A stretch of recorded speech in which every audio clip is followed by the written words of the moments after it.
Apa itu ibadah? Ibadah, amal ibadah itu adalah semua aktivitas kita.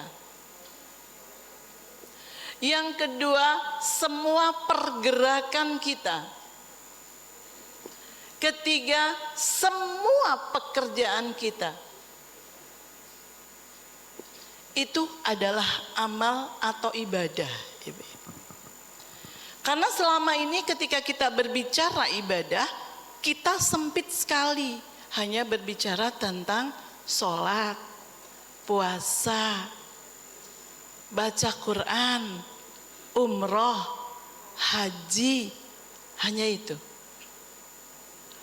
Sedangkan amal ibadah itu jenengan dari bangun tidur sampai tidur kembali itu berpotensi menjadi amal ibadah. Dan itu kalau ini kalau akan diterima sama Allah, syaratnya adalah yang pertama lillah, yang kedua itu adalah ikut aturan. Ini berpotensi mendapatkan yang namanya pahala. Dan pahala itu adalah surga. Dan di bulan Ramadan itu ibu-ibu luar biasa. Karena lipatan pahalanya itu tanpa batas.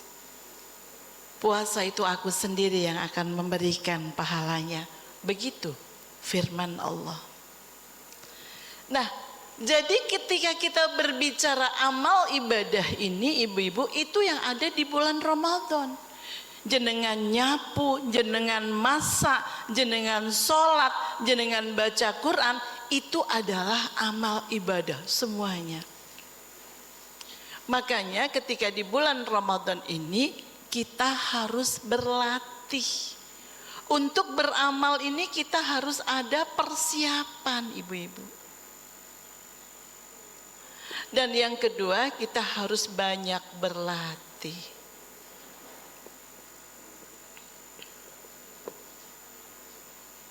Hari ini saya akan mencoba untuk berbicara lebih banyak di amal, ibu-ibu. Walaupun kita memerlukan ilmu dan iman, tapi karena mungkin waktunya tidak terlalu cukup, saya akan mencoba untuk konsentrasi kita persiapan di bulan untuk kedatangan Ramadan ini. Kita harus persiapan dan banyak berlatih. Kenapa? Karena di bulan Ramadan itu full semua isinya adalah ibadah atau kegiatan yang berpotensi mendapatkan pahala dengan jumlah tanpa batas. Ibu-ibu, ini kita berbicara dulu dengan tentang Ramadan.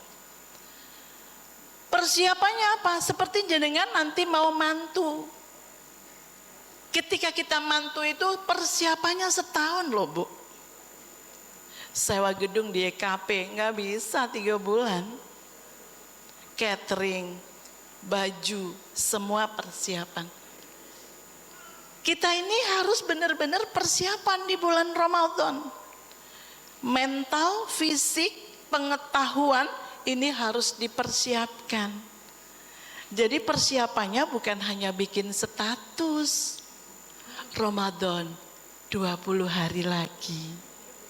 Ngapain? Nggak ngapa-ngapain.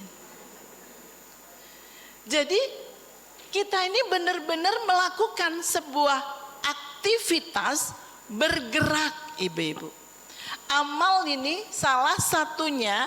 Ciri-ciri dari amal itu ibu-ibu, ciri-ciri amal yang pertama itu adalah di surat At-Taubah 105.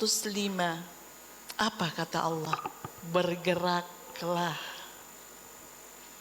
Kita ini diminta ibu-ibu terutama banyak bergerak ibu-ibu. Boten pinara. Boten leyeh-leyeh. Bergerak ibu-ibu. Kita diminta untuk bekerja. Karena di setiap pergerakan itu ada barokahnya. Ini yang harus dipahami untuk persiapan Ramadan. Bergeraklah, bekerja apa saja ibu-ibu. Jadi pekerjaan kita ini bukan hanya untuk ngurus menu. Kita ini Ramadan yang disibukkan apa? Ngatur menu. Terus kalau buka Masya Allah kemalan ibu-ibu. Wah namanya macam, kenapa tukang sayur kalau pada saat bulan Ramadan selalu bawa kolang-kaling? Karena tahu kalau ibu-ibu ada kolang-kaling, ada es degan, ada es campur, macam-macam. Aduh ya Allah. Ini kita diminta untuk bekerjalah kata Allah. Yang kedua ciri-ciri amal itu apa ibu-ibu? Jangan malas. 94 ayat 7. Faida farokta fansob. Kata Allah, kalau kau sudah selesai dengan satu urusan, maka kerjakanlah dengan sungguh-sungguh urusan yang lain. Sebentar, ini saya mau break dulu. Panitia, monggo masuk. Yang datang telat biarkan. Karena yang paling sibuk itu panitia, tapi panitia paling tidak dapetin apa-apa. Karena ngurus tamu. Boleh saya minta ibu-ibu yang duduk di depan untuk masuk, Bu? Kasihan, Udah biarkan aja yang telat, Bu, nggak apa-apa. Ibu-ibu panitia masuk aja, nggih. Kasihan panitia yang datang telat salai dewe. Undangan jam berapa? 9.30 kan? Saya yang dari Malang aja sudah datang di sini jam 8 kok. Baik ibu-ibu, saya suka sekali ngingetin panitia, yang paling repot panitia, yang paling datang dulu panitia, tapi paling nggak dapat dari materi ibu-ibu. Kenapa? Ngurusin tamu. Jam 9.30 tinggal. Sepakat ya ibu-ibu? Sepakat. Apa kata Allah? Jangan malas. Faida faragta fansob. Kita ini ibu-ibu terutama gitu ya, di negara berkembang itu senangannya istirahat. Habis masak istirahat. Habis nyapu istirahat. Habis belanja istirahat. Habis umroh ndak datang ngaji. Kemana ini ibu ini kelas sarjem kok ndak datang? Mari mulai umroh istirahat, ndak ada hubungannya. Habis mantu sampai 4 kali kajian nggak datang, Bu. Kenapa? Istirahat. Padahal kata Allah, udah Bu, nggak usah diurusin ibu itu ya, ibu pakai baju orange, biarin aja. Bu, udah masuk aja, nggak apa-apa. Kalau dia ngambil 2 nggak apa-apa.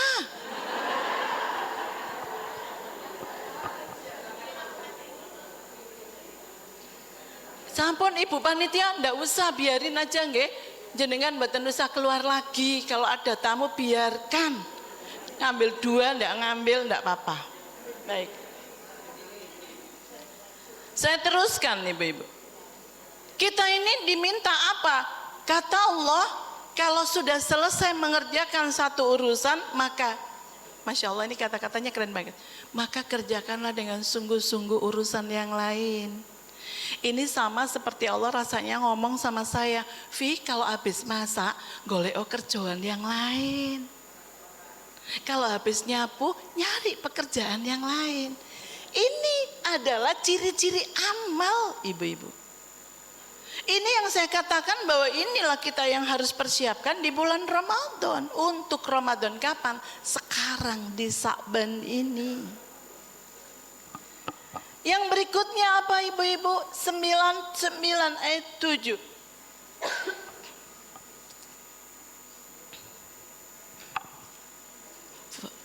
فَمَنْ يَعْمَلْ مِثْقَالَ ذَرَّةٍ خَيْرًا يَرَهُ. Itu ayat yang paling berkata paling bagus di dalam Al-Quran.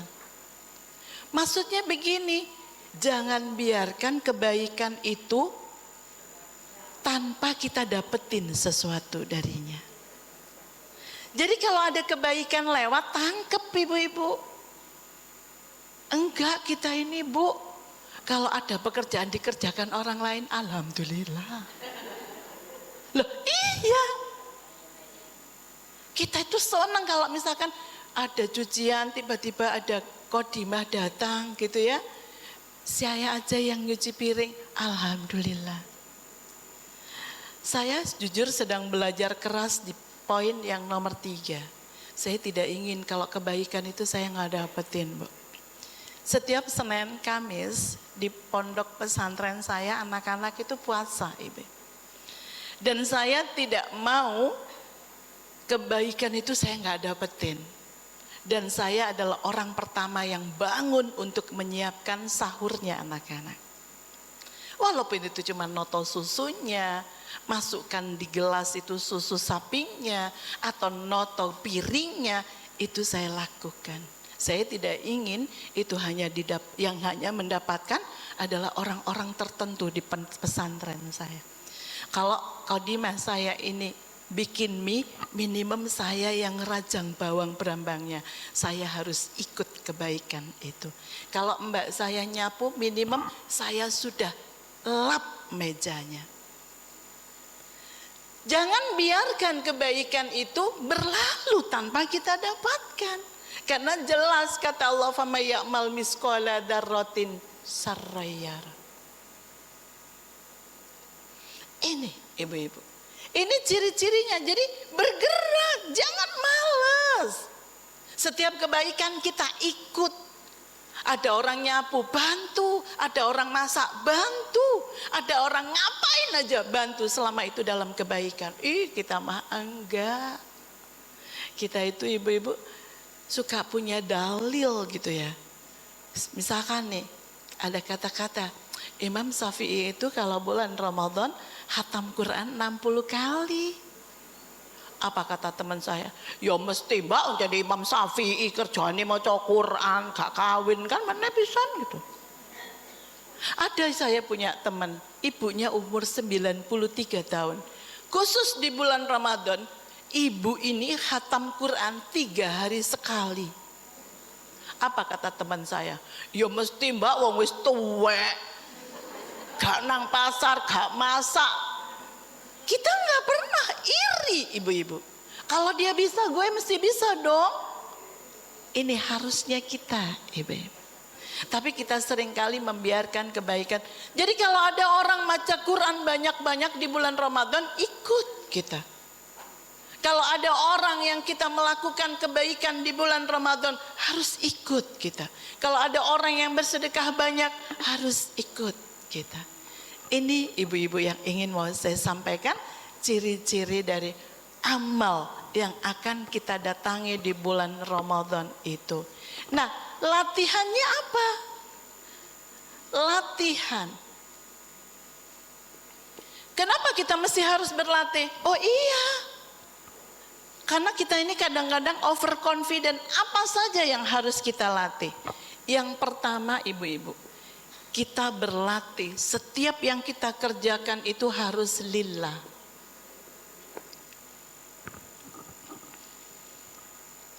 Lillah kok saya? Enggak, belum lillah. Kenapa bunda kok masak?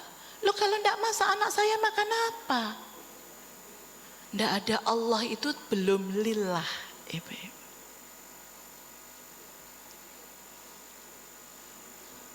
Saya kemarin pergi ke Kudus. Waktunya udah mepet banget tapi saya ngotot beli oleh-oleh. Suami saya bilang, harus beli oleh-oleh Tanda. Yo pantes-pantes sih. Ini tidak lillah ibu-ibu. Kita bawa oleh-oleh bukan karena Allah tapi supaya pantes.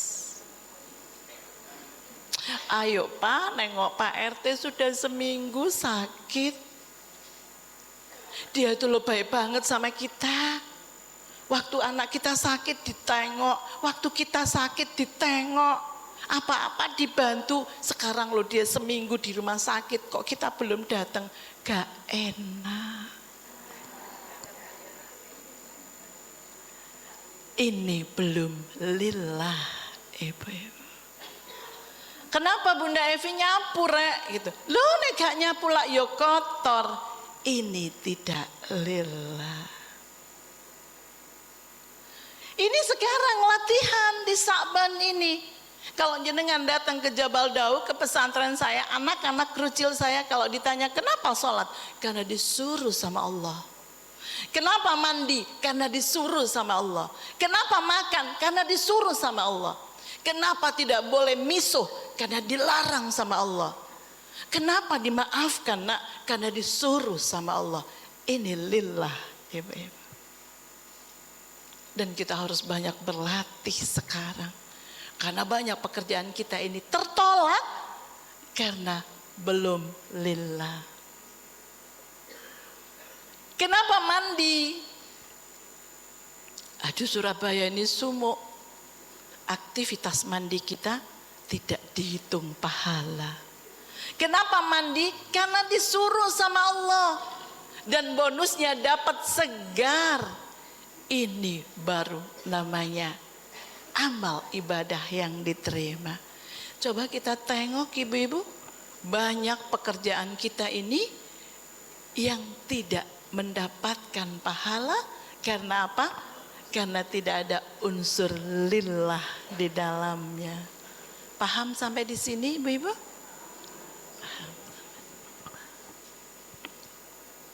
Yang kedua, latihan apa?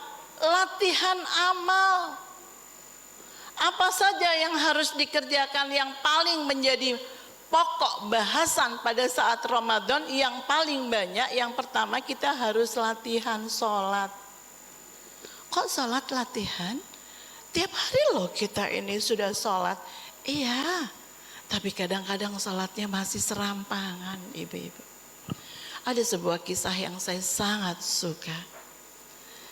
Cerita itu adalah rombongan orang-orang Romawi sedang melakukan syafar, ibu-ibu. Mereka sedang melakukan syafar, rombongan ini, di antara rombongan itu ada anak dari Raja Romawi dan ada pendeta Romawi bernama Bahira. Anak Raja Romawi ini bernama Maria.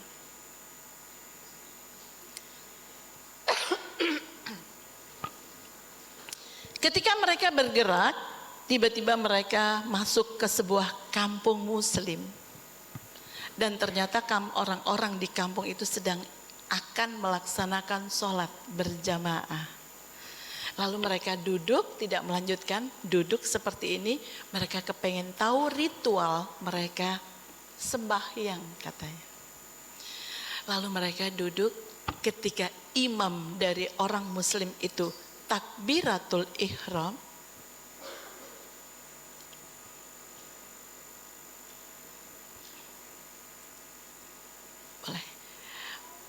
Boleh kita konsentrasi dulu ya ibu-ibu ya? Boleh ya? Oke, baik. Ibu-ibu panitia duduk aja gitu ya. Boleh gitu ya. Ketika imam takbirat, imam orang-orang muslim itu takbiratul ihram. Allahu Akbar, bergetar hati Maria. Lalu Maria bertanya kepada Bahira pendeta itu dan bertanya, "Ya Bahira, apa tadi yang dikatakan orang tadi itu?" Lalu Bahira berkata, "Itu adalah kata pembuka mereka sembahyang ya Maria. Dengan kata-kata itu mereka meninggalkan titik bumi menuju ke titik langit. Dengan kata-kata itu mereka menghadap Tuhan mereka Maria. Dan dengan kata-kata itu seolah-olah mereka tidak membutuhkan dunia." Wow. Saya tersinggung ketika baca kisah itu ibu-ibu. Karena ternyata sholat saya Masya Allah. Jenengan tahu kan, setiap dari kita ketika kita takbir, jin setan yang diutus untuk mengganggu orang sholat itu pada saat yang bersamaan dengan takbir kita Allahu Akbar, dia mengganggu kita. Kenapa kita tidak khusyuk? Karena ada banyak hal, terutama dengan urusan-urusan. Kalau saya ibu, ini sayang nggih, ngapunten. Kalau saya itu kalau misalkan takbiratul ihram gitu ya, saya sering diganggu sesuatu yang saya cintai, ibu. Dan saya itu cinta mati sama masak. Saya ini hobinya masak banget, ibu-ibu. Healing saya itu di dapur. Saya itu refreshing saya di dapur. Makanya asli sampai sekarang Allahu Akbar, kata Bahira, kata-kata itu yang dari kita ini meninggalkan titik bumi menuju ke titik langit. Saya enggak, Bu. Allahu Akbar, kepala langsung masuk kulkas, Ibu. Masih punya pentol, masih punya dada ayam, masih ada jamur kuping, masih ada wortel. Allahu Akbar. Enaknya bikin sop apa, mau bikin capcay gitu. Allahu Akbar. Suami sukanya capcay, anak-anak sukanya yang berkuah. Assalamualaikum warahmatullah. Assalamualaikum warahmatullah. Fake sop.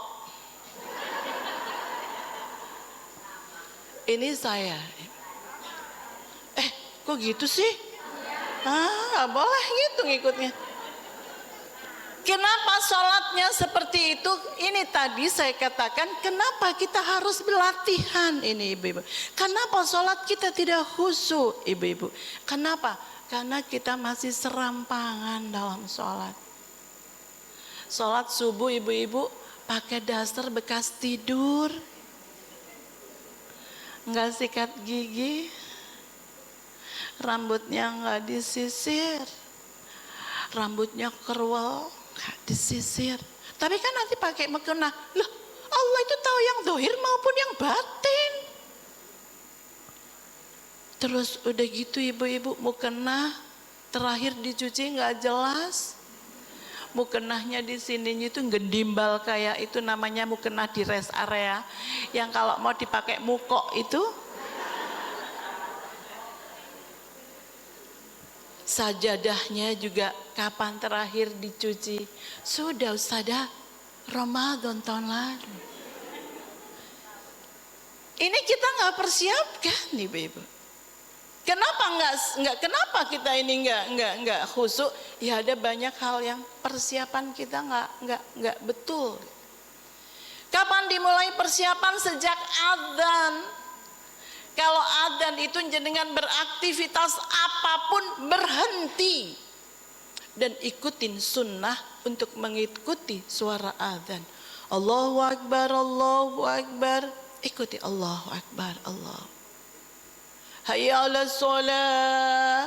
La haula wala quwata illa billah. Setelah itu ibu-ibu apa? Jenengan berdoa sunnah setelah adzan. Setelah itu ibu-ibu apa? Berwudu. Dengan wudu yang sempurna. Jangan wudu itu, saya itu sering sekali. Dulu sering masih nganter anak-anak sekolah gitu ya. Kalau wudu, yang saya sering itu wudu di saat sholat duha gitu ibu. Ibu-ibu kan sudah pakai konselor toh. Udah pakai konselor gitu ya. Udah pakai macam-macam lah gitu ya. Gitu ya. Udah pakai gitu. Mau salat duha ternyata batal, terpaksa wudu kan. Saya liatin aja kalau ibu-ibu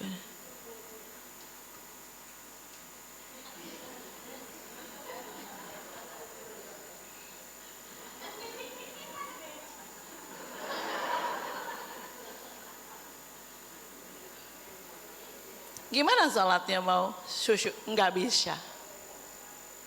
Nggak bisa. Setelah itu apa? Siapkan bacaan sholat yang mau dibaca. Rakaat pertama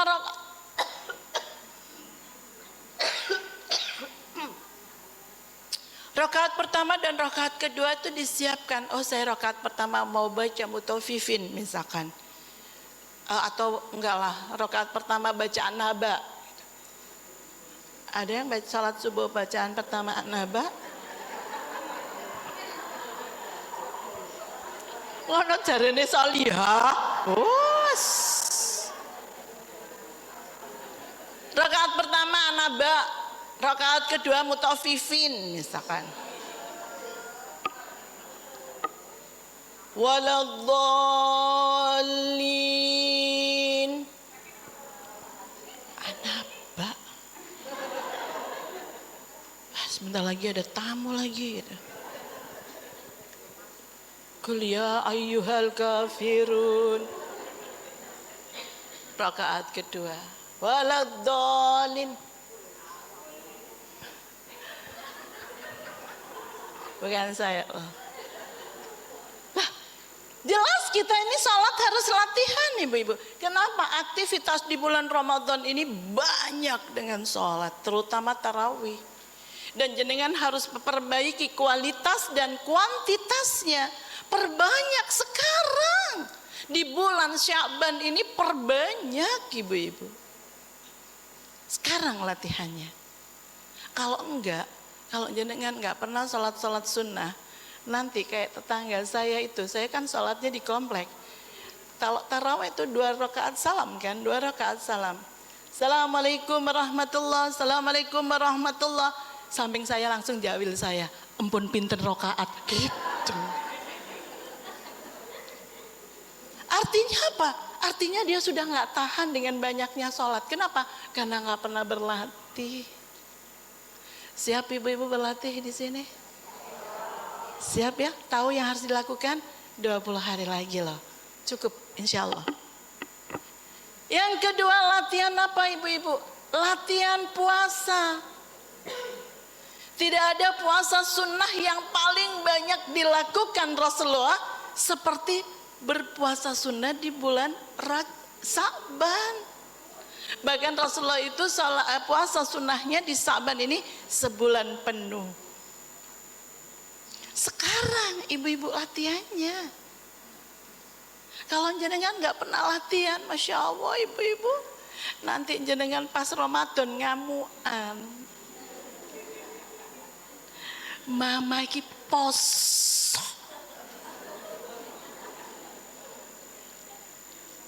Dan kita yang ditunggu-tunggu dan kita masih tidak produktif, malas, gondokan, tersinggungan. Kenapa? Karena tidak berlatih.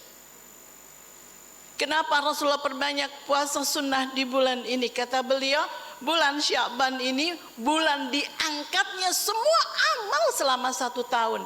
Dan aku kepingin pada saat amalku diangkat, aku sedang berpuasa.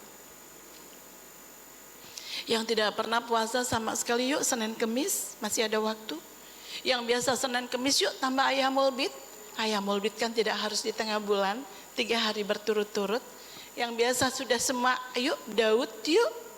Yang sudah biasa Daud, yuk puasa perbanyak di sini, puasa mutlak. Bisa ibu-ibu? Saya ini sudah jauh-jauh dari Malang, sudah berbusa-busa loh ini saya. Siap ibu-ibu? Yang nomor 3, latihan Al-Quran.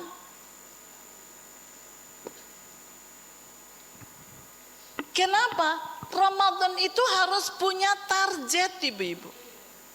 Kalau jenengan tidak punya goals, tidak punya target, nggak ada bedanya dengan bulan-bulan yang lain. Jenengan mau berapa kali khatam ibu-ibu? Yang jelas jangan one day one juice, itu udah biasa. Yuk, kita lebih dari 2 kali, 3 kali mungkin, 4 kali mungkin, 5 kali mungkin, 10 kali mungkin. Seperti ibunya teman saya yang usianya 93. Kata teman saya, iya mbak, wong wis tuwek mbak gitu. Coba aja kok nek wis tuwek. Nggak pernah latihan baca Quran, nanti pas tuwek lah bacanya gini, la ta. Nggak bisa ibu-ibu. Semua itu harus berlatih.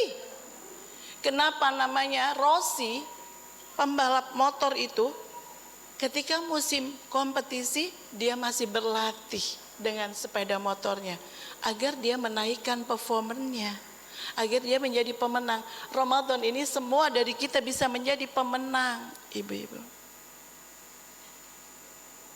Ini yang nanti kita akan bahas. Mau berapa kali? Pokoknya jangan satu kali. Bisa ibu-ibu? Nggak bisa kalau jenengan nggak latihan. Saya yakin jenengan bisa semua baca Quran. Tapi untuk kecepatan membaca Quran dengan tartil, ini tidak semua orang bisa. Betul katanya. Loh, semua dari kita bisa baca Quran. Tapi kecepatan kita membaca Quran dengan tartil, tidak semua orang bisa. Dan itu perlu latihan, ibu-ibu. Kalau kita menganggap Ramadan itu istimewa, harusnya itu yang kita kerjakan. Kapan? Sekarang di bulan Sya'ban ini. Ini yang harus kita kerjakan, ibu-ibu. Jadi jangan cuman Ramadan 20 hari lagi, ngapain gak ngapa-ngapain. Begitu Ramadan pergi, banyak yang bikin status lagi, Ramadan sudah pergi. Ya Allah, pertemukan kami dengan Ramadan yang akan datang. Padahal hati ini sewenang loh. Ayo ibu-ibu, ini yang saya mau sampaikan kepada jenengan dan kita semua tentang latihan. Yang keempat, latihan apa? Yang keempat ini latihan sedekah. Kok sedekah latihan harus dipersiapkan? Ramadan ini perlu dana ibu-ibu. Dalilnya jelas, barang siapa yang memberi makan orang yang sedang berpuasa, dia akan mendapatkan pahala. Sebagaimana yang sedang berpuasa tanpa mengurangi pahalanya. Dan ini perlu dana. Gak bisa cuma diwakili. Ini masjid apa namanya? Nur Islam. Gak bisa diwakili dengan 10 kotak nasi yang dikirim di Nurul Islam, 10 kotak mewakili 1 bulan, mboten sakit. Harus betul-betul ibu. Sedekah ini ada 2, sedekah harian dan sedekah namanya tabungan Ramadan. Harian ini apa? Sedekah itu apa sih ibu? Sedekah itu apa saja kebaikan yang kita bisa berikan. Bisa berupa uang, bisa berupa nasihat, bisa berupa penghiburan, bisa berupa dalam menyingkirkan batu di jalanan. Ini sedekah. Tapi jenengan harus punya itu harian. Beli bensin berapa ibu? 330. Kita kasih dia 350. Kembalinya bu, nggak usah. Untuk beli kopi ya mas, itu bu rasanya cuman 20.000. Orang yang nerima itu Masya Allah, tidak ada amal yang paling Allah cintai selain kita menyelipkan rasa bahagia kepada orang lain.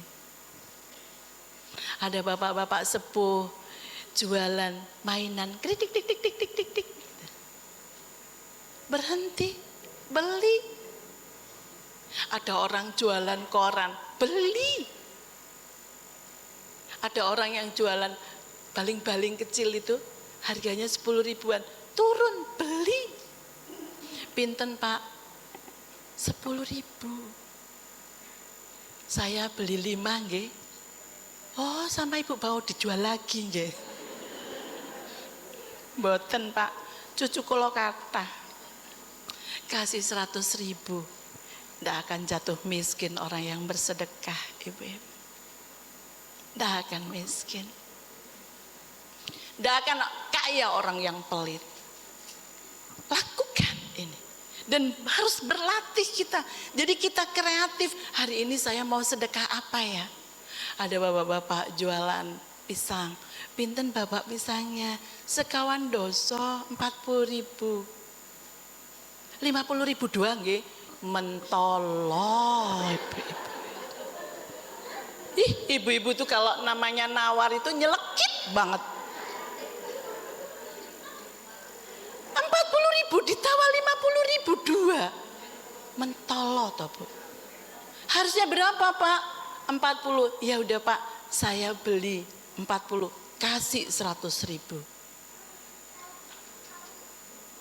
Ini ibu-ibu yang ingin mau saya sampaikan. Yang kedua adalah tabungan Ramadan. Saya bukan orang yang punya banyak uang, tapi saya mau berfoya-foya dengan Ramadan, ibu-ibu. Dengan apa? Dengan sedekah. Makanya saya punya yang namanya tabungan Ramadan. Saya mulai menabung itu tanggal 1 Syawal sampai tanggal 20 Sya'ban. Setiap hari saya masukkan uang ini dengan jumlah tetap atau lebih. Selama 1 tahun agar saya bisa berfoya-foya dengan sedekah di bulan Ramadan. Karena Ramadan ini perlu dana. Sedekah pada bulan Ramadan itu diberikan balasan tanpa batas. Dan ini cukup ibu-ibu, kita itu nambah pundi-pundi amal pahala kita. Kenapa? Ini bekal mati. Dan ini dijamin di bulan Ramadan. Aku sendiri yang akan memberikan pahalanya. Begitu kata Allah. Jadi di bulan ini jangan biarkan kita tidak melakukan kebaikan. Khusus untuk sedekah, rencanakan ibu-ibu. Kita kalau mau beli HP bisa rencana, beli mobil bisa rencana, kita mau beli bisa kita rencana, mau ganti rumah, mau nyekolahkan anak, tapi untuk hal yang sangat luar biasa, sedekah itu memadamkan amarah Allah. Sedekah itu adalah harta kita yang sesungguhnya, tapi kita nggak pernah mempersiapkannya serius. Ini Hamin berapa? 20 ya? 10 ya? Hamin 10. Masih ada 10 hari lagi. Saya ngajak jenengan nabung dalam waktu 10 hari. Mau ibu-ibu? Kalau sehari 1 juta? 500.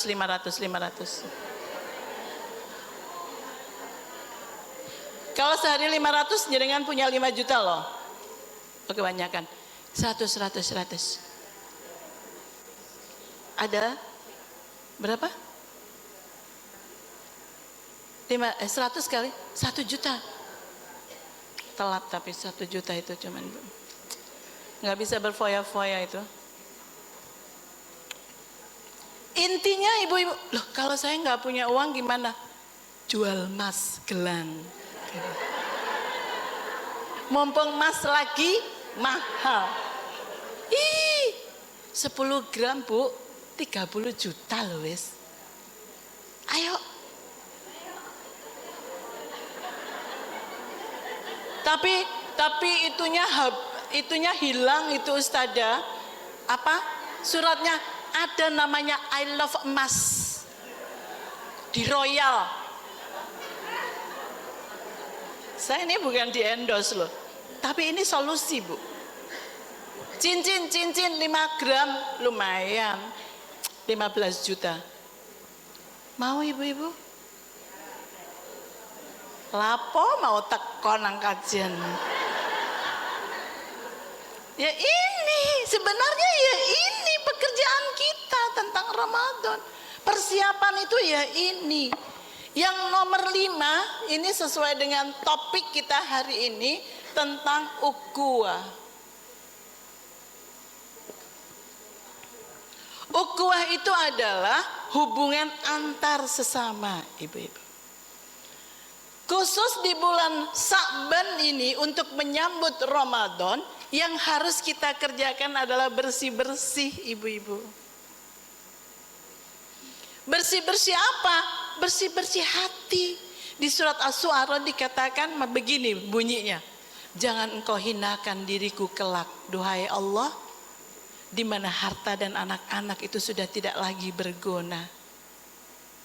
Jangan hinakan aku pada masa berbangkit, duhai Allah, di mana anak dan harta sudah tidak lagi berguna kecuali orang-orang yang menghadapmu dengan hati yang bersih. Hati yang bersih itu apa, ibu-ibu?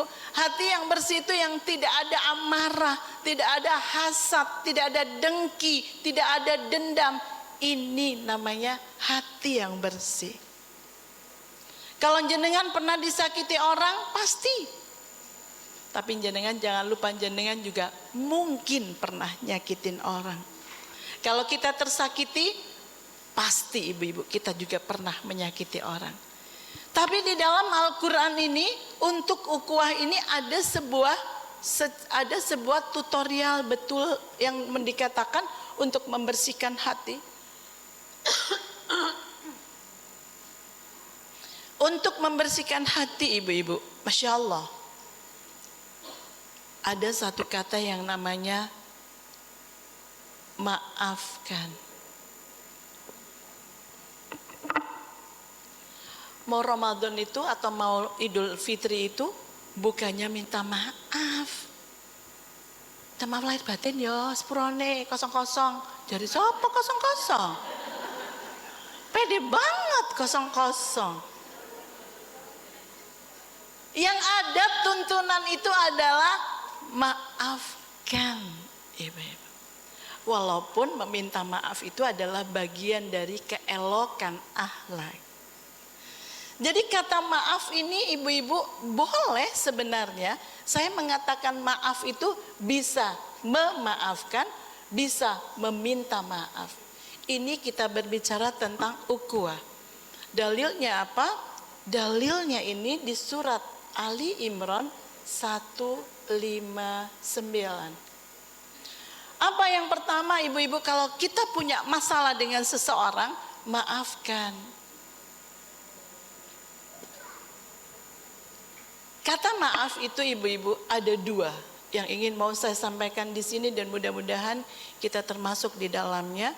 Kenapa tadi dikatakan silaturahim itu keberkahan, ibu-ibu? Silaturahim itu artinya kita tidak membawa amarah, tidak membawa dengki. Itu silaturahim. Kalau jenengan silaturahim, saya datang ke rumahnya ibu ini gitu ya. Terus saya datang cuman gini. Mari Bunda diunjuk, iya. Sampai pulang, itu bukan silaturahim. Silaturahim itu sudah tidak ada apa-apa. Penyekat-penyekat ini sudah tidak ada, ibu. Maafkan. Nah, saya hapus sudah nggih? Sudah ya. Nah, silaturahim itu silaturahim itu, ibu-ibu, ini kita bahas. Jadi tadi saya mencoba untuk ikut menyelipkan tentang urusan Ramadan yang sangat penting, wabil khusus ini. Jadi ukhuwah itu, ibu-ibu, namanya maaf itu ada dua, meminta maaf dan memberi maaf.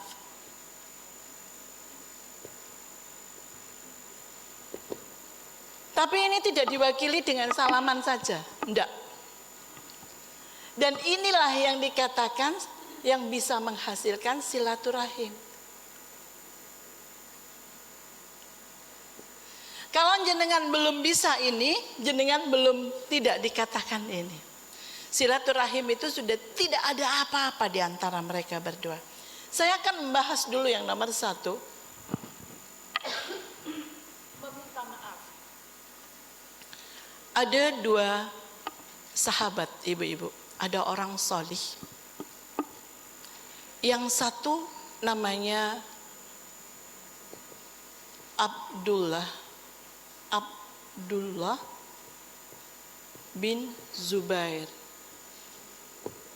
Jenengan tahu ini anaknya siapa? Ya mesti anaknya Jubair, Bu. Ini namanya bin. Maksudnya ibunya gitu loh. Abdullah bin Zubair ini anaknya Asma binti Abu Bakar. Yang kedua namanya Muawiyah bin Abi Sofyan. Anaknya siapa ini? anaknya Hindun, ibu-ibu. Mereka berdua ini memiliki kebun kurma. Ini punya Abdullah berdempetan dengan punyanya Muawiyah. Peristiwa ini terjadi, ini sejarah ya ibu. Ketika kebun pohon-pohon kurma dari punya Abdullah itu mentiung ke sini. Dan banyak kurma-kurma masa itu berjatuhan di kebunnya Muawiyah. Tapi sayangnya kurma-kurma jatuh itu tidak dikirim kembali ke tempatnya Abdullah bin Zubair. Pembantunya berkata, kurma kita banyak loh di sana, bertonton, tapi tidak dikirim balik. Marahlah dia dan menulis suratlah dia kepada Muawiyah yang kebetulan pada saat itu dia ada di Syam. Surat itu berkata begini, kepada putra perempuan pemakan jantung, anaknya Hindun. Dan menariknya oleh Muawiyah ini dibalas surat itu dan dikatakan kepada ini isi suratnya kepada putra pemilik dua sabuk katanya. Dan itu adalah Asma binti Abu Bakar. Ini sebuah gelar kehormatan, ini adalah gelar yang sangat memalukan. Begitu Abdullah bin Zubair menerima surat itu, runtuh hatinya. Dia malu alang kepalang, dia merasa bersalah atas kata-kata kasarnya, dan dia ambil kudanya, dia memacu kudanya dari Madinah ke Syam, ibu-ibu. Hanya untuk meminta maaf kepada Muawiyah bin Abi Sufyan. Sesampainya di sana, aku datang dari negeri yang jauh hanya untuk meminta maaf atas kekasaran kata-kataku, atas buruknya perilakuku. Jadi dia nggak pakai WA, dia nggak nelpon, enggak ibu-ibu, datang hanya untuk meminta maaf. Dan apa kata Abdullah bin Zubair? Sebagai bentuk seriusku meminta, aku hampir saja kehilangan saudaraku. Sebagai bentuk seriusku meminta maafmu kepadamu Muawiyah, di mana selama ini kebun ini yang menjadi pertikaian kita, aku hadiahkan semua kebunku itu untukmu. Jenengan tumon sekarang? Tapi ini sejarah, ini namanya silaturahim. Mari silaturahim, rasan-rasan loh bu. Ketok tuwek ya. Panganane mau atos. Oh. Apa saiki kok kuru ya nya? Gak ero ta. Kan sakit dia. Sakit apa? Ini bukan silaturahim. Silaturahim itu selalu membawa kebaikan, ibu-ibu. Ini cerita yang ini adalah meminta maaf. Ini kalau kita berbicara tentang silaturahim itu nggak mudah. Kenapa? Karena balasannya surga. Apa kata ciri-ciri penghuni surga? Ali Imran 133, 134. Ciri-ciri penghuni surga, satu adalah berinfak dalam kondisi lapang dan sempit. Ini Ramadan, tidak peduli jenengan kaya apa miskin, tidak peduli jenengan lapang atau sempit, harus wajib namanya bersedekah. Makanya tadi saya katakan perlu profesional ibu-ibu, perlu direncanakan, nggak ujuk-ujuk datang Ramadan tola-tole. Banyak orang-orang datang ke Ramadan, datengin Ramadan tola-tole, infak gak iso alasannya. Aku katanya infak gak ngoponya, wong panjane gak duwe. Kita ini paling banyak alasan. Kalau kita dengerin ceritanya Ibunda Khadijah, Masya Allah Ibunda Khadijah begitunya ya sama Rasulullah. Ya mesti mbak, wong bojone Rasulullah. Sampai ngerti deh bojoku kayak apa gitu. Kita banyak dalih, bukannya malah iri gitu. Enggak ibu. Ini yang mau saya katakan doh, silaturahim itu Masya Allah ibu-ibu. Ciri-ciri penghuni surga yang kedua apa? Yang mampu menahan amarahnya. Dan ini puasa, sholat, Quran, sedekah, ini benar-benar adalah sebuah sarana kita berlatih agar kita bisa mengendalikan amarah. Apa kata Rasulullah? La taghdab walakal jannah. Ibu-ibu jangan marah, nanti dapat surga. Saya punya cucu ibu-ibu, umur 3 tahun, namanya Marjan, perempuan. Saking seringnya dia dengar kata itu gitu ya. Jadi di panti saya itu kalau anak-anak lagi berantem, dia begini. Hei, la taghdab walakal jannah.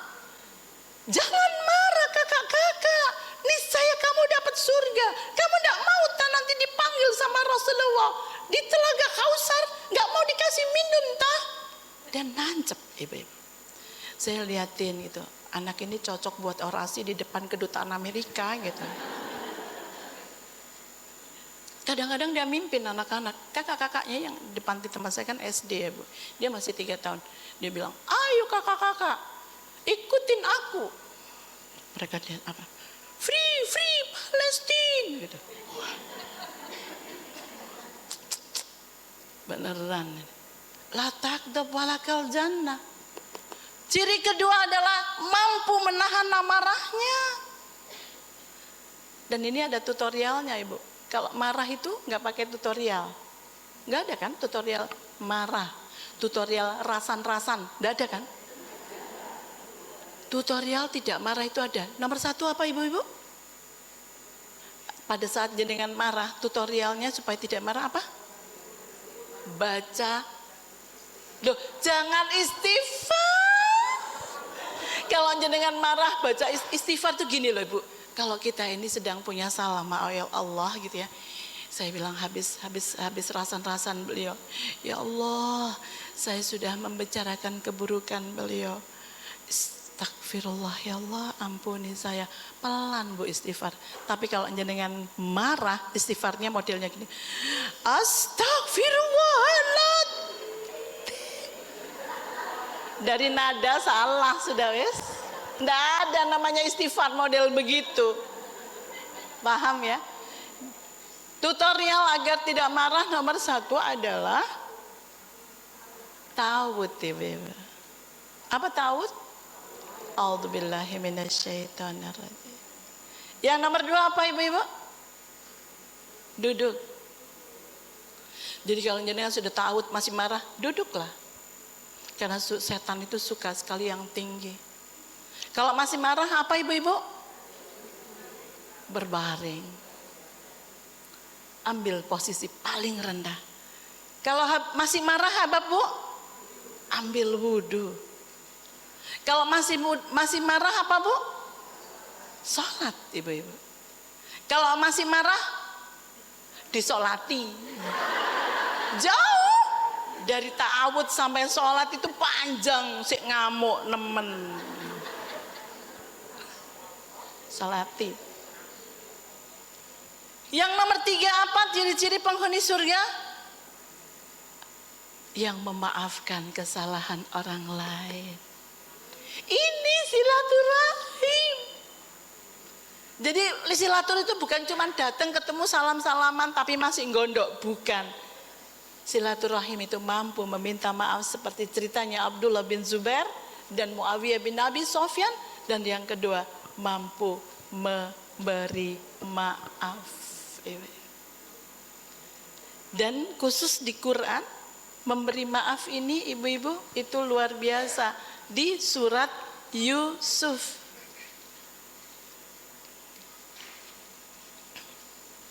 Surat Yusuf itu ibu diawali dengan kalimat ini sebaik-baik kisah.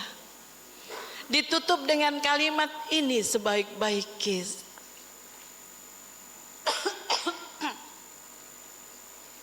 Ini ceritanya Nabi Yusuf alaihissalam yang diberikan cobaan yang tidak pernah lagi ada di dunia ibu-ibu. Dia di percobaan dibunuh, dia trafficking dijual, dia jadi budak, dia difitnah, dia masuk penjara, Masya Allah. Tapi begitu dia jadi Perdana Menteri, saudara-saudaranya datang meminta bantuan.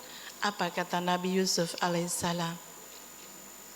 Meskipun dulu kalian membenciku, meskipun dulu kalian mencelakaiku, semoga Allah merahmati kehidupan kalian dan aku maafkan kalian.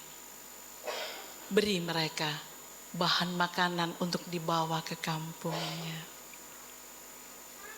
Begitu kisah itu ada, kata teman saya, mesti mau jadi nabi. Kisah-kisah nabi itu ada untuk kita contoh, ibu-ibu. Kita ini sama nabi itu kan seolah-olah seperti spesies yang berbeda. Padahal itu untuk kita contoh. Dan masalahnya ketika kita mengatakan bahwa kita iman kepada Rasul, kita nggak pernah menceritakan Rasul itu di meja makan, di ruang tamu sama anak-anak. Nggak pernah kita ngobrolin tentang namanya Rasul, nggak pernah, ibu-ibu. Kalau anak-anak kumpul paling ditanya, gimana tadi ulangan? Sudah dapat berapa matematika? Lomba kemarin juara berapa? Kalau sudah kerja nang di kon saiki le apa jabatane? Gajine piro kowe saiki le? Itu aja ibu-ibu yang ditanya. Kita nggak pernah cerita sama mereka. Tahu tidak nak, para nabi itu kalau berdoa sama Allah beautiful indeed. Nabi Ayub alaihissalam ketika ditimpa penyakit sampai rontok namanya dagingnya, dia berdoa sama Allah, duhai Allah, sesungguhnya aku sedang ditimpa penyakit, sedangkan Engkau adalah yang maha penyayang dari semua yang penyayang. Saya Bu, kalau baca itu rasanya itu sampai di hati, ya Allah, kok bisa ya dia kalau berdoa begitu bagusnya. Kalau saya sakit itu kan doanya gini, ya Allah, saya tuh nyuwun diparingi sehat ya Allah. Saya ini kurang apa ya Allah, kok sampai dikasih sakit kayak gini nih ya Allah. Sholat sudah, puasa sudah, baca Quran sudah, sedekah sudah, umroh tiap bulan, kok saya dikasih kayak gini nih, kurang apa. Masya Allah, pede banget. Ini ibu-ibu memberi maaf, dan itu tidak mudah. Karena balasannya surga. Ini yang dikatakan silaturahim. Kenapa berkah? Surga, ibu-ibu. Ini loh, Ali Imran 1334, 134. Jadi penghuni surga yang nomor terakhir adalah yang mampu memaafkan kesalahan orang lain. Sakitnya tuh di sini katanya. Iyalah. Tapi kalau kita beriman, ibu-ibu, kita percaya dengan janji Allah. Ini namanya silaturahim. Caranya bagaimana untuk bisa memaafkan dan meminta maaf? Seperti katanya Muawiyah, ini Abdullah bin Zubair dan Muawiyah ini, mereka apa? Saling memberi. Kata Rasulullah SAW, tahaddu tahabbu, niscaya kalian saling mencintai. Salinglah memberi, niscaya kalian saling mencintai. Apa yang harus kita kerjakan pada bulan Sa'ban menjelang Ramadan untuk bersih-bersih ini?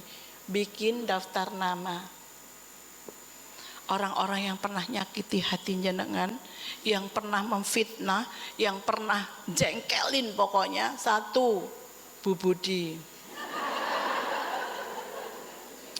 2, Bu Agus. 3, Bu Joko. 4, Bu Bambang.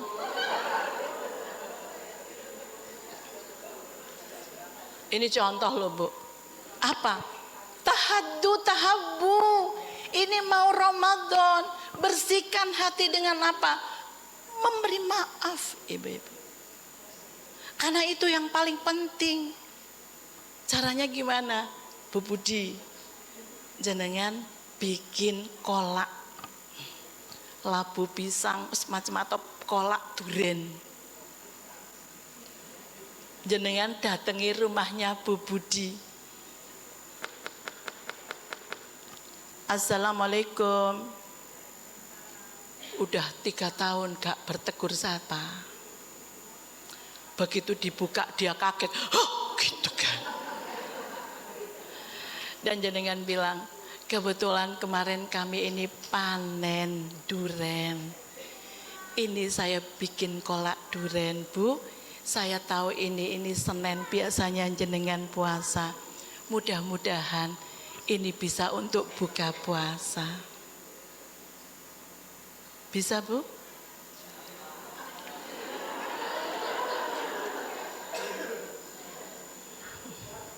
Surga itu kata Rasulullah diliputi dengan banyak hal yang tidak mudah. Surga itu dikelilingi dengan hal yang tidak mudah. Besok paginya Bu Agus jenengan bawain apa oleh-oleh daster dari Jogja.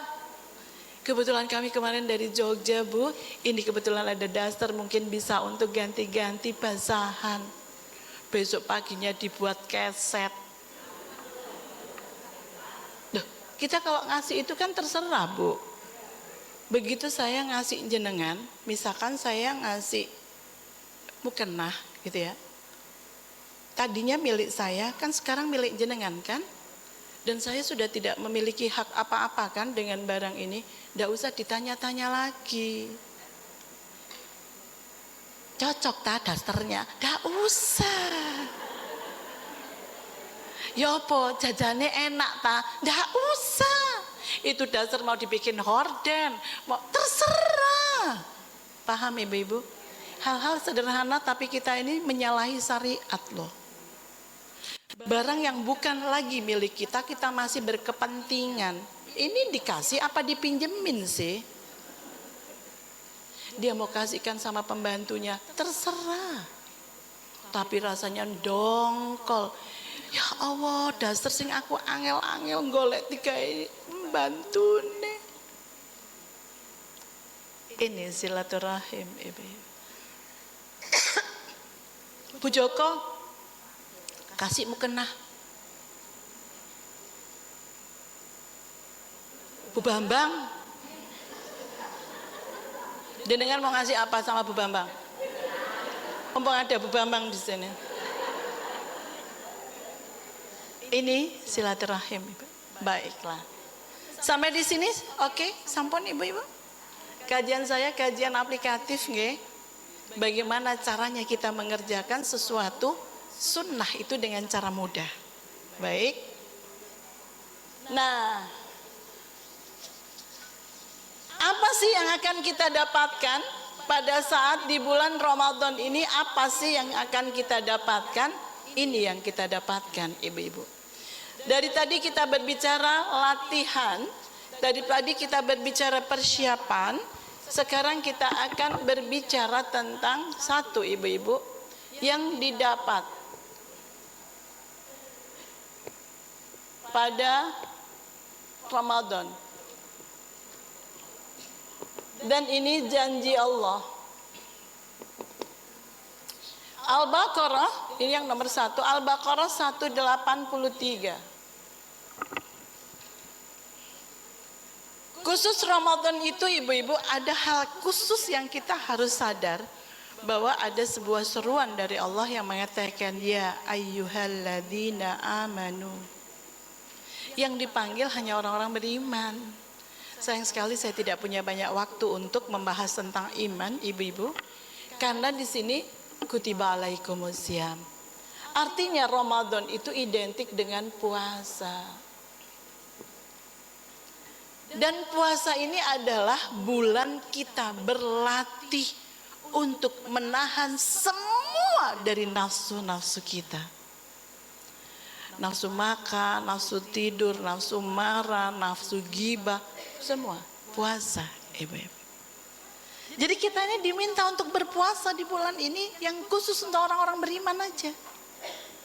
Dengan puasa berdasarkan ilmu dan iman.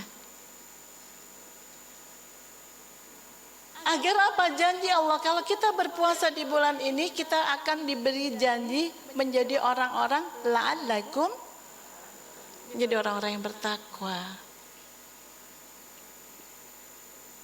Kenapa takwa ini menjadi highlight di bulan Ramadan? Karena kata Allah, berbekallah. Ini Al-Baqarah 197 kalau nggak salah. Berbekallah kata Allah, karena sebaik-baik bekal itu adalah takwa. Jenengan menghadapi dunia ini harus berbekal takwa, ibu-ibu. Apa takwa itu sih? Banyak definisi tentang takwa, tapi saya paling menyukai dengan definisi yang disampaikan oleh Umar bin Khattab. Suatu hari ada orang bertanya kepada Umar, "Ya Umar, apa itu takwa?" Lalu Umar berkata kepada laki-laki itu, "Kalau seandainya engkau sedang menuju ke suatu tempat dan jalan menuju tempat itu penuh dengan duri, apa yang kau kerjakan?" Lalu laki-laki itu berkata, "Aku akan berhati-hati agar kakiku tidak tertusuk duri." Itulah takwa. Takwa itu, ibu, hati-hati. Jenengan baca Quran hati-hati, jangan sampai tidak sesuai dengan kaidahnya. Jenengan sholat hati-hati, jangan sampai jenengan gak kusuk. Jenengan pakai baju hati-hati, jangan sampai baju kita ini menimbulkan kemudorotan. Jenengan bertamu hati-hati, jangan sampai keberadaan kita ini menimbulkan keburukan. Jenengan menerima tamu apa saja, jenengan pergi haji, jenengan masak, jenengan belanja, semua harus hati-hati. Ini takwa, ibu-ibu. Dan kerennya takwa itu sebagai bekal ketika kita sudah tidak ada. Ketika dikubur, takwa ini adalah bagian yang sangat membantu kita. Ketika masa berbangkit, ketika kita apa saja berbangkit, buku catatan, semua ada, ibu, di sini. Dan khusus untuk orang-orang bertakwa di dunia, ibu-ibu, dunia, Allah berjanji di surat At-Tolak ayat 2-5, khusus untuk orang bertakwa, kata Allah, akan dicarikan jalan keluar kalau dia punya masalah. Yang nomor 2, akan diberi rezeki dari pintu yang tak terduga-duga. Yang nomor 3, akan dimudahkan kalau dia sedang sulit. Yang nomor 4, akan dicukupkan kalau dia sedang punya keperluan. Yang nomor 5, akan dihapus dosa-dosanya. Yang nomor 6, akan dilipat gandakan pahalanya. Ada yang lebih baik dari sini? Ini keperluan kita, jujur, ini di dunia ini ada jalan keluar kalau kita ini sedang ada masalah. Kita mengharapkan rezeki dari Allah, kita dimudahkan kalau kita sulit, kita akan dicukupkan setiap yang kita perlukan. Ini teman-teman yang saya katakan, kenapa takwa itu menjadi sesuatu yang sangat luar biasa. Ketika kita ditanya la'allakum tattaqun, kita seringkali tidak efek apa-apa karena kita tidak tahu apa yang kita dapatkan dari Allah. Ini yang kita dapatkan di dunia dan kita akan dapatkan di akhirat lebih-lebih lagi. Yang nomor 2, Al-Baqarah 185. Ramadan itu identik dengan Quran. Dan Quran ini adalah sumber ilmu.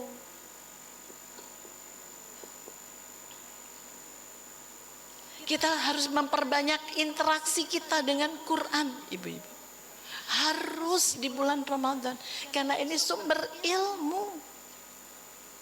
Kalau kita menjadi orang-orang yang penuh dengan ilmu, janji Allah, la'allakum taskurun, kita menjadi orang-orang yang ahli syukur. Kenapa syukur ini menjadi sesuatu yang penting sekali, ibu-ibu? Karena syukur ini adalah sesuatu yang dikatakan oleh fikih setengah daripada iman. Syukur itu separuh dari iman. Kalau jenengan menjadi ahli syukur, jenengan sebenarnya telah separuh daripada iman. Dan syukur ini adalah gerbang bagi Allah untuk memberikan kepada kita nikmat-nikmat yang lain. Gerbang itu gampang gambarnya gini. Kalau kita ini syukur, ibu-ibu, Nikmat yang lain tuh datangnya banyak lewat gerbang ini. Tapi kalau kita ini sambat, gerbang ini tertutup, ibu-ibu. Begitu akan ada nikmat datang, dia kembali. Jadi perbanyak syukur. Untuk bisa perbanyak syukur, kata Allah, dekati Quran. La'alakum tazkurun. Yang nomor 3 apa ibu-ibu? 186. Kalau hambaku bertanya padamu Muhammad tentang aku, sesungguhnya aku dekat.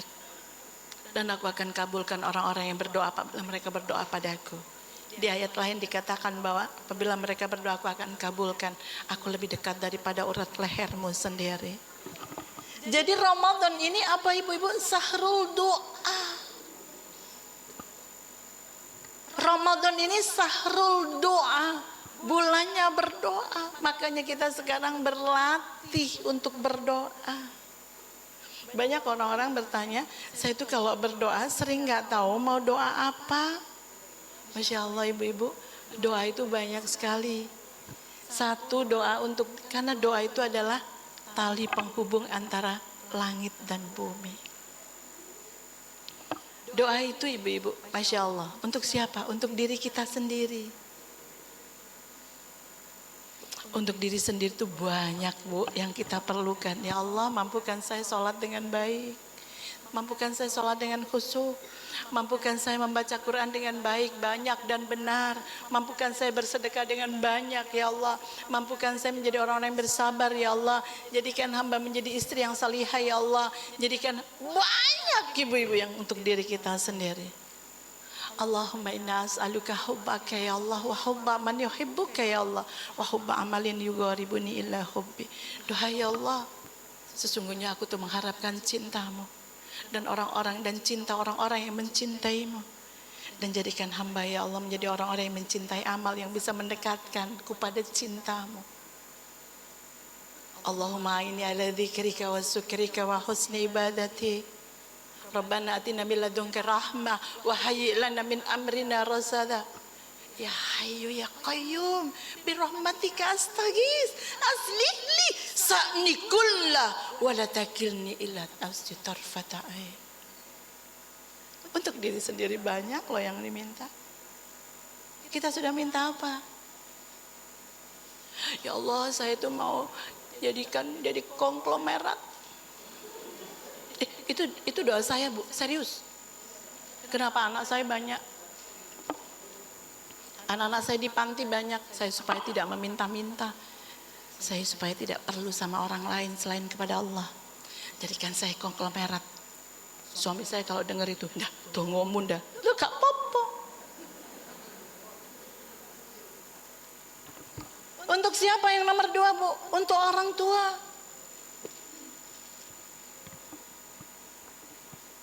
Jadi dengan minta doa kami, saya adalah orang yang tidak pernah ketemu ayah saya. Ketika saya masih kecil, ayah saya dikirim ke Saudi untuk belajar ibu-ibu dan meninggal. Saya bilang, ya Allah lapangkan kuburnya ya Allah. Terima amal solihnya ya Allah. Jadikan setiap kebaikannya ya Allah mengalir ke dalam tubuh hamba. Dan setiap keburukannya ya Allah Engkau jauhkan ya Allah antara barat dan timur. Saya nggak kenal sama beliau. Pertemukan aku kembali dengannya ya Allah di surgamu kala. Terang tuh. Jadikan ibu saya masih hidup ya Allah. Barokah sisa umurnya ya Allah. Penuh dengan pahala ya Allah. Yang nomor 3, suami. Doa yang paling mustajabah itu adalah dikatakan doa istri kepada suami. Jauhkan dia dari fitnah ya Allah. Jauhkan dia ya Allah dari maksiat ya Allah. Jadikan dia menjadi sebaik-baik imam di rumahku ya Allah, yang menghantarkan aku dan anak-anaknya tiba di surgamu ya Allah. Jadikan dia menjadi hambamu yang mencintai Engkau di atas segalanya. Di atas hartanya, kekuasaannya, jabatannya, hobinya. Agar dia bisa mencintaiku dan anak-anaknya dengan cinta yang benar.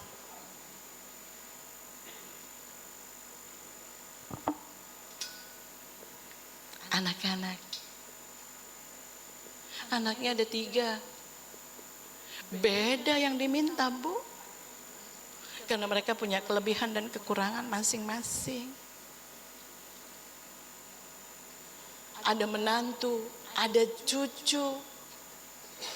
Saya sudah punya cucu 5, ibu-ibu. Cucu saya 5. Dari anak nomor 1, 2, anak nomor 2, 3. Tinggal 1 yang belum menikah, sekarang lagi cari mantu saya.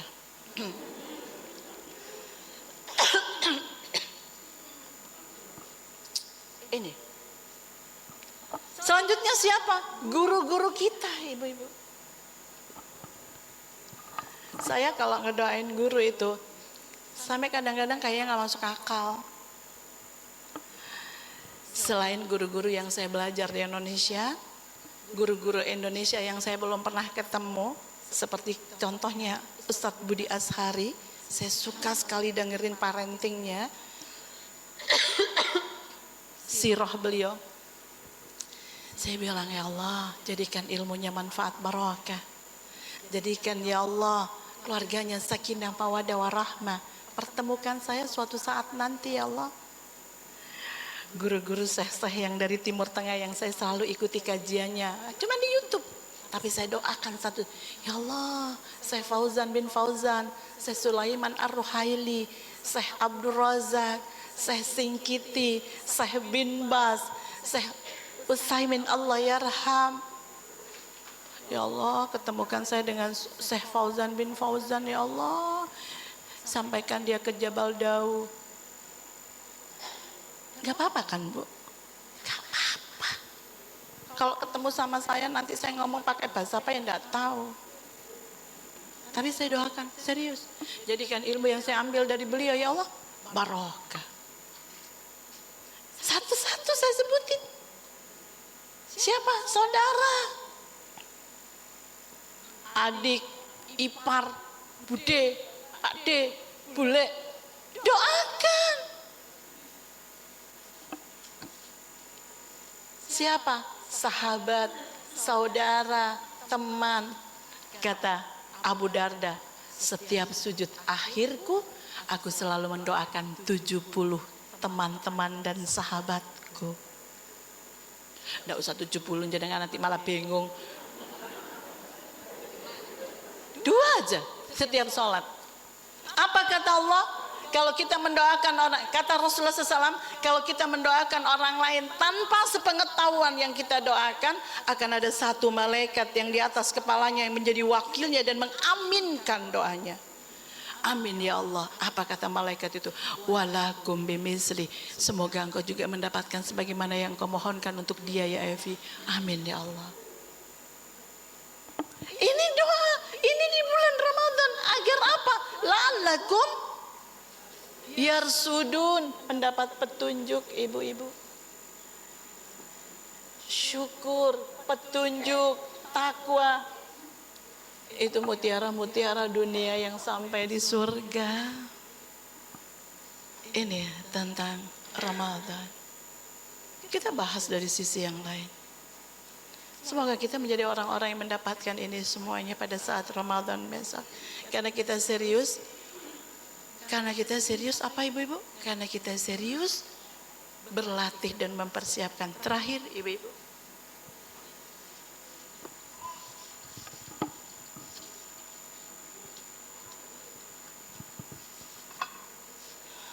Ada sebuah cerita yang sampai hari ini, setiap tahun cerita ini saya ceritakan ibu-ibu. Pertama untuk memotivasi diri saya sendiri. Yang kedua saya ingin memotivasi keluarga saya. Dan ketiga, karena cerita ini memang luar biasa, saya ingin berbagi sama jenengan. Entah jenengan sudah pernah dengar, entah pernah tahu, tapi saya tidak pernah bosan untuk membaca lagi, mendengar lagi, membicarakannya lagi. Cerita ini di hadis riwayat Ibnu Hibban, Tirmizi, Ahmad. Sanadnya sahih. Hadis riwayat ini tentang mimpinya Tolha. mimpi Talha bin Ubaidillah. Saya ini penggemar sirah ibu-ibu. Saya suka sekali dengan sejarah-sejarah Islam. Dan kebetulan saya juga ngajar sirah di pesantren saya. Suatu hari Talha mendapati dua pemuda A dan B menemui Rasulullah. Ini cerita Rasulullah ada ya ibu-ibu. Beliau masih sehat, masih ada untuk masuk Islam. Jadi kan bisa rangkum dari cerita saya diceritakan kembali di rumah dengan anak-anak. Talha mendapati A dan B menemui Rasulullah masuk Islam dan Talha sebagai saksinya. Dalam perjalanan mereka berislam, si A ini luar biasa di dalam ibadahnya. Dia suka pergi perang, teman-teman. Dan dia diberi ganjaran sama Allah, wafat di medan perang sebagai seorang yang syahid. Sedangkan si B ini biasa-biasa ini wafat misalkan tahun 10 Hijriah. Misal, saya tidak disebutkan di dalam hadis riwayat itu kapan wafatnya ya ibu. Saya cuma berandai-andai. Sedangkan B ini biasa-biasa saja. Dia tidak pernah pergi perang. Dan dia wafat ibu-ibu, wafat karena sakit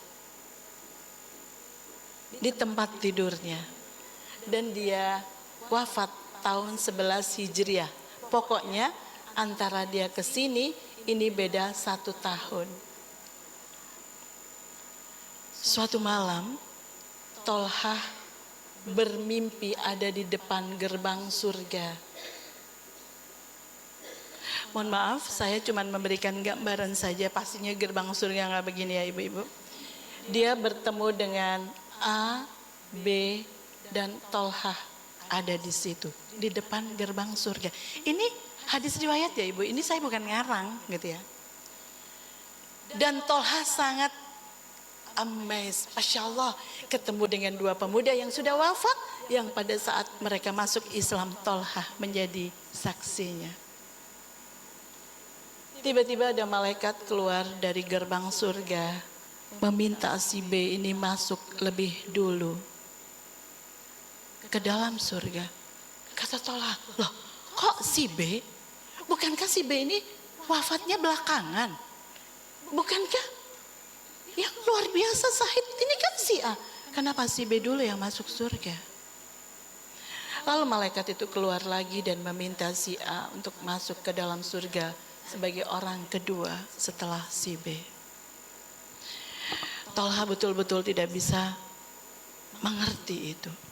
Lalu malaikat itu keluar menemui Talha dan berkata, ya Talha, engkau belum waktunya masuk surga, irji, kembalilah.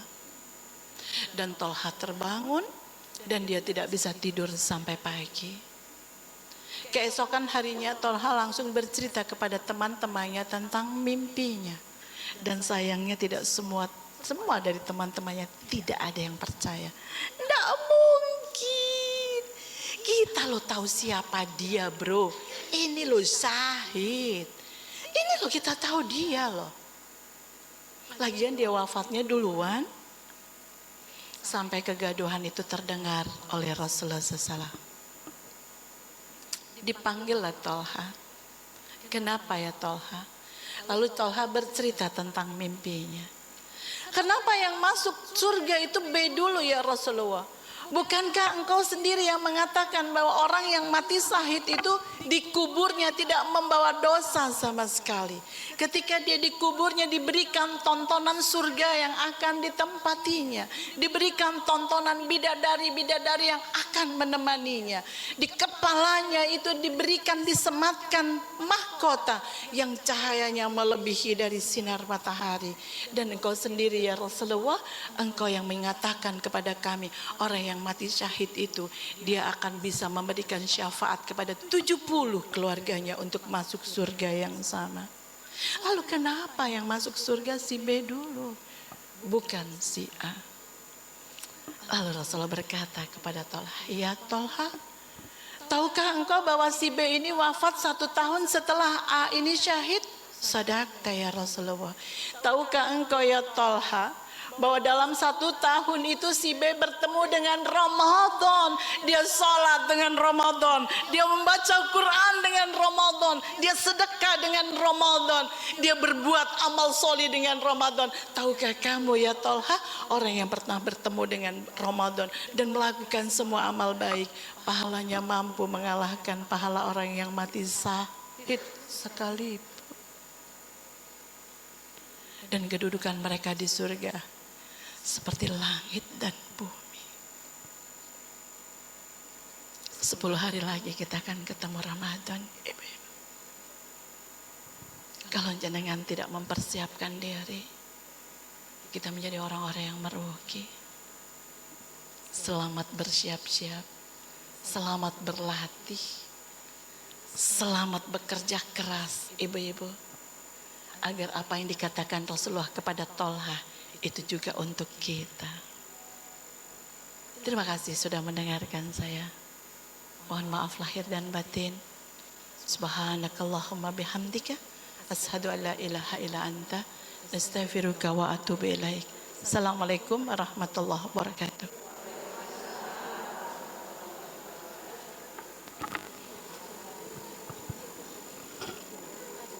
Tanya jawab. Ada yang mau bertanya, ibu-ibu? Boleh? Monggo silakan. Kalau ada yang mau bertanya, ya boleh silakan. Ibu panitia bolehkah?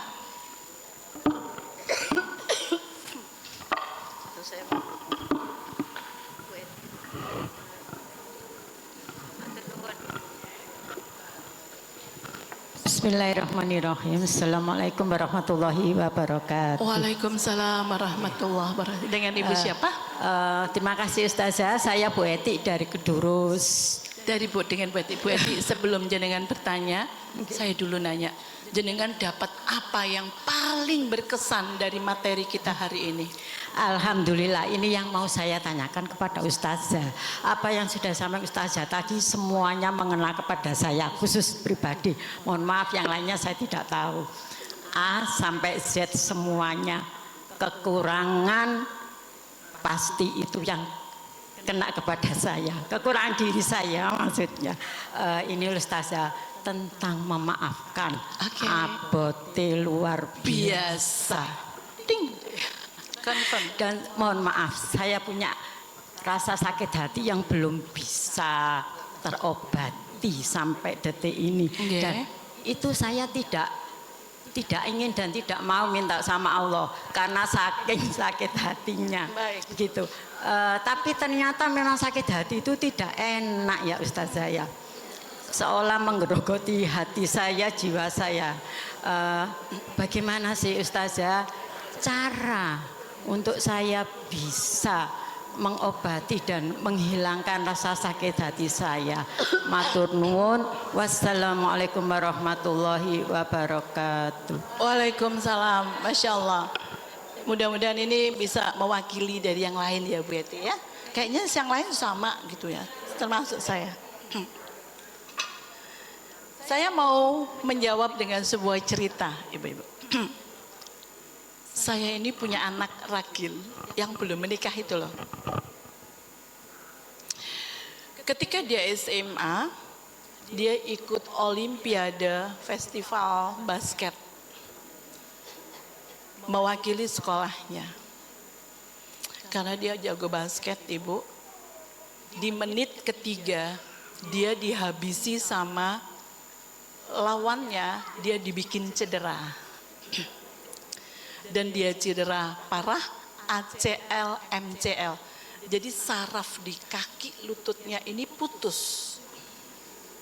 2. Yang sebelah sini dan yang di sebelah. Dan itu harus operasi besar. Singkat cerita, saya masih belum tahu bahwa itu adalah sesuatu yang saya pikirkan cuman kesleo atau apa, ya cuman dibawa begitulah. Singkat cerita, selama itu dia menjadi orang yang tidak bahagia. Dia marah sekali kepada anak yang mencederai dia. Jadi hidupnya itu dibayang-bayangi dengan kemarahan, sakit hati. Dia kepingin datengin rumahnya, pengen cari rumahnya dan lain sebagainya. Pokoknya dia sudah nggak bisa lagi lari, nggak bisa main basket, dia sudah nggak bisa lagi berenang, kakinya suka sekali goyang. Jadi kan karena putus itu ibu. Singkat cerita, mukanya dia ibadah ya seperti itulah. Alhamdulillah. Singkat cerita, sampailah titik dia harus operasi besar di Dokter Sutomo. Lalu dia cukup lama mengalami itu sampai ketemu bahwa di LCL itu kira-kira 1,5 tahun setelah cedera. Jadi selama 1,5 tahun hidupnya dalam kondisi kemarahan, sakit hati, dan dia tidak terima dengan kondisi itu. Sudah berkali-kali saya menyampaikan, tapi rasanya tidak ada terdengar oleh dia. Sampai titik ketika kami mau operasi, saya panggil dia. Saya bilang sama dia, ini adalah terakhir dari ikhtiar kita. Setelah kita berikhtiar kemana-mana dengan cedera kakimu. Tapi Bunda, ada 2 hal yang ternyata kamu belum mampu menguasainya. Dua hal ini adalah kemampuan dasar orang hidup. Apa itu? Ridho. Yang kedua, memberi maaf.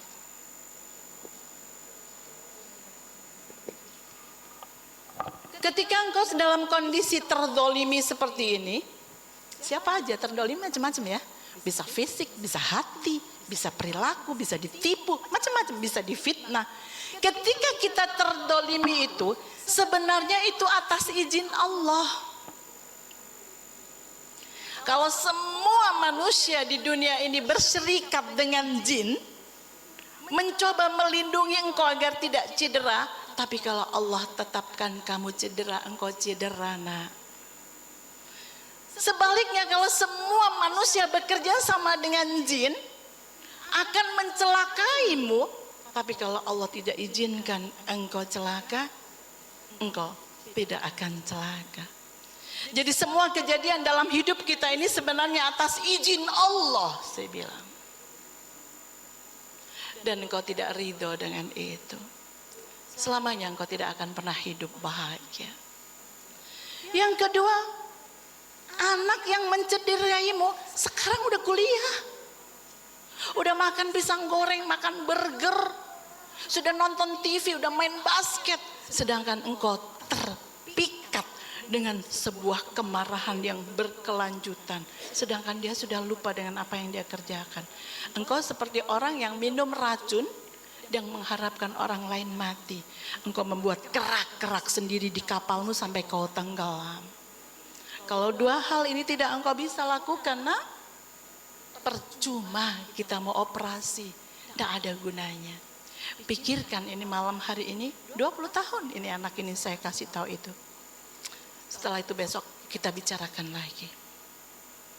Ridho sama Allah nak, bahwa kecelakaan ini adalah atas izinnya.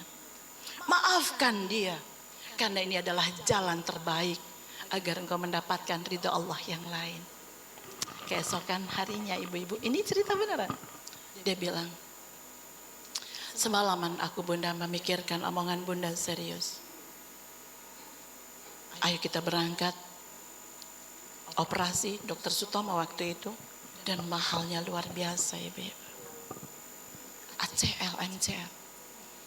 Aku sudah ridho dengan ketetapan Allah ini, dan aku sudah maafkan. Udah nih, ngurus macam-macam Dokter Sutomo sampai jam 2 kita sudah dapat kamar untuk besok pagi operasi. Ada ibu-ibu petugas rumah sakit mendata dia, ding ding ding ding ding, macam-macam datanya, ngobrol. Apa ini mas? ACL tante. Wah iya, anaknya tante itu basket kok iki. Mereka ngobrol tentang basket, ternyata anak ibu itu suka sekali basket, bla bla bla bla bla bla. Saya cuma ngedengerin aja, nggak terlalu penting buat saya. Begitu keluar, ibu itu, Bunda tahu tidak siapa ibu itu? Ya petugas rumah sakit. Bukan. Bun, itu adalah ibu dari anak yang mencederaiku. Dan untungnya aku sudah memaafkannya. Padahal itu adalah orang yang paling aku mau cari. Aku mau tunjukin sama dia, ini loh gara-gara anakmu aku gak bisa jalan. Aku jadi invalid, jadi disabilitas, kata dia bilang. Aku pengen ketemu ibunya, mengadukan anaknya. Dan sekarang ketika aku bertemu bunda, ternyata aku sudah bisa memaafkan dia. Masya Allah. Kayak film ibu. Dan setelah itu, maaf itu lapangkan semua kebaikan. Apa intinya? Semua dari kita diuji. Dan ujian itu biasanya tidak sesuatu yang kita suka. Difitnah, dibohongi, macam-macam itu. Diciderai hati kita mungkin gitu. Tapi jangan lupa semua itu atas ridha Allah. Kalau kita tahu bahwa itu adalah atas izin Allah. Dan kita ridho, saya ridho ya Allah. Penghilang rasa sakit yang paling nomor 1 di dunia. Apa ibu-ibu? Bukan Voltaren. Penghilang rasa sakit yang sesungguhnya itu adalah ridho kepada Allah. Coba dicari dulu. Saya yakin jenengan bisa. Ini menjelang Ramadan, saya yakin jenengan bisa. Ada 2 cerita lagi. Yang kedua, dulu anak saya ibu itu sekolah. Saya nganterin di drop zone. Jadi saya nganterin sekolah sendiri. Anak saya sekolahnya di Al-Hikmah. Ada drop zone. Ini SD, Bu, waktu SD. Anak saya kelas 2, yang kerakil itu kelas 2. Ternyata di drop zone itu kan saya tahu di drop zone itu tidak boleh lama-lama.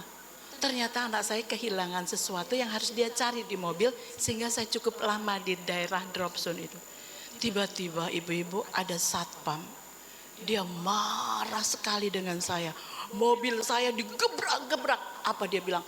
Nggak lihat tak bu, ini drop zone. Ibu bisa baca tidak? Sakit hati saya ibu. Ya Allah bu, saya itu berhari-hari seperti orang jatuh cinta. Tidur tak nyenyak, ingat dia bu. Makan tak enak, ingat dia. Kayak orang jatuh cinta saya. Apa yang saya lakukan? Saya ingat sekali dengan kata Rasulullah. Saya takut kalau saya datang ajal tiba-tiba, mati tiba-tiba, saya bawa amarah itu. Apa jadinya saya ibu? Saya bukan menjadi penghuni surga. Saya takut saya mati tiba-tiba. Gara-gara rasa itu yang belum bisa saya singkirkan. Satu yang saya lakukan, tahaddu tahabbu. Saya cari sembako ibu-ibu. Barang-barang semua, ada beras, ada gula, ada mie, macam-macam. Saya cari satpam itu. Saya bilang, ini untuk jenengan. Oh matur nuwun, dia udah beli sama saya. Matur nuwun nggih Bu, matur nuwun Bunda. Hilang marah saya, tinggal separuh. Besoknya saya cari ada penjual kue di depan TK Al-Hikmah, itu namanya Mbak Iir. Masya Allah, kuenya mahal, enak. Saya beli yang terbaik, saya cari lagi ibu. Ini untuk jenengan. Habis tinggal 1/4. Besoknya saya bilang, Rabbana ya afu, engkau adalah yang maha memaafkan. Mampukan saya untuk memaafkannya. Kalau tidak apa bu? Coba jenengan kebayang gak sih? Wes, biarkan saja marah itu. Nanti di akhir Ramadan ketika kita bilang, apa doanya akhir Ramadan?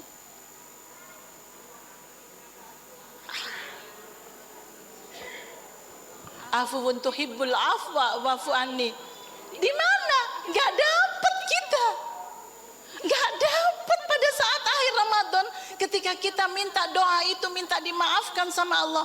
Gak dapet ibu. Masa kita itu minta sama Allah, ya Allah engkau yang maha memaafkan ya afu, tolong mampukan saya untuk memaafkannya. Selesai. Ini harus upaya. Surga itu mahal. Saya yakin jenengan pasti bisa. Tapi jenengan belum ketemu jalannya aja. Yakin saya, hakul yakin. Bismillah. Gitu ya ibu. Ah iya.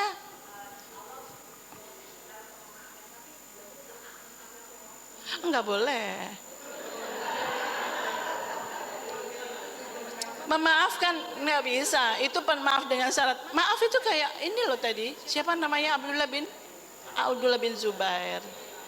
Memaafkan itu seperti Abdullah bin Zubair atau seperti ya itu tadilah ceritanya.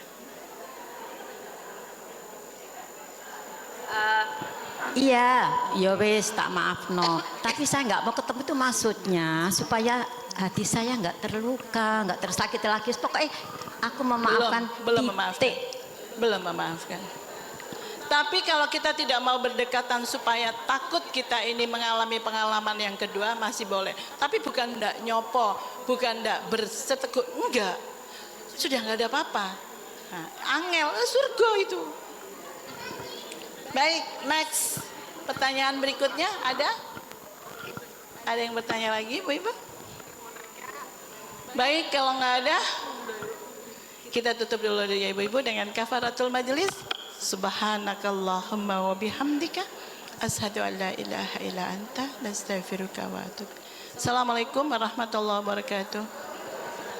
Selamat menjalankan ibadah puasa Ramadan ya Ibu-Ibu. Semoga la'allakum tattaqun, la'allakum tazkurun, la'allakum yarsudun untuk kita. Amin.